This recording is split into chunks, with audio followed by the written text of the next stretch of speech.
وعلیکم السلام ورحمۃ اللہ وبرکاتہ۔ جس سوال یہ کیا گیا ہے کہ ہمارے گاؤں میں سب لوگ چندہ جمع کرتے ہیں اور پھر اگر کسی گھر میں فوتگی ہو جائے تو ان کے گھر اس چندے سے کھانا پکایا جاتا ہے اور وہ کھانا پورے گاؤں والے کھاتے ہیں، تو کیا ایسا کرنا درست ہے؟ گزارش یہ ہے کہ میت جس گھر میں فوتگی ہوئی ہے، جو میت والا گھر ہے، ان کے لیے کھانا بنا کر لانا یہ درست ہے۔ فوتگی ہو گئی آپ کے پڑوس پر، آپ کے رشتہ داروں میں، تو آپ کا یہ حق بنتا ہے کہ آپ ان کے لیے کھانا لے کر جائیں، جو میت والا گھر ہے ان کے لیے۔ اور اس کے بارے میں سنن ترمذی میں ایک روایت ہے، نبی کریم صلی اللہ علیہ وسلم نے آل جعفر کے لیے کھانے کا حکم دیا۔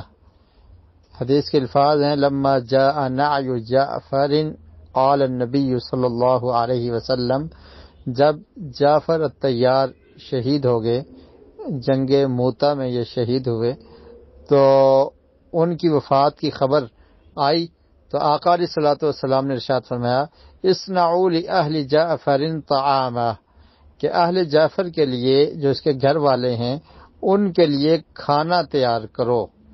فَإِنَّهُ قَدْ جَاءَهُم مَّا يُشْغِلُهُمْ، کیونکہ ان کو ابھی پریشانی لاحق ہے، وہ پریشان ہیں، غم میں مبتلا ہیں، تو یہ غم ان کو غم نے مشغول کر رکھا ہے، تو تم ان کے ساتھ تعاون کرو، مدد کرو، ان کے لیے کھانا تیار کرو۔ تو جو میت والا گھر ہے ان کے لیے کھانا بنانا یہ درست اور جائز ہے، لیکن میت والے گھر میں کھانا بنا لینا یہ درست نہیں ہے، اور پھر وہ کھانا دیگر لوگوں کو کھلانا، وہ کسی پارٹی یا دعوت پہ نہیں آئے، وہ افسوس کے لیے آئے ہوئے ہیں، اور وہ جنازے میں شرکت کے لیے آئے ہوئے ہیں یا تعزیت کے لیے آئے ہوئے ہیں، تو پہلے ہی دن گھر میں کھانے پکا کر ان کو کھلانا یہ کوئی اچھا طریقہ نہیں ہے، اور اس کا کوئی ثبوت بھی نہیں ہے، اور ایسے کاموں سے بچنا چاہیے۔ صرف اتنا درست ہے کہ آپ جو میت کا گھر ہے ان کے لیے کھانا لے آئیں، ان کو کھانا کھلا دیں، تو یہ عمل ثابت ہے۔ باقی پورے گاؤں کو کھانا کھلانا اس کا کوئی مقصد نہیں ہے، لوگ وہاں پر موجود ہیں، ان کے اپنے اپنے گھر ہیں، جیسے ڈیلی روٹین سے اپنے گھر کھانا کھاتے ہیں، اسی طرح وہ اپنے اپنے گھروں میں کھانا کھائیں۔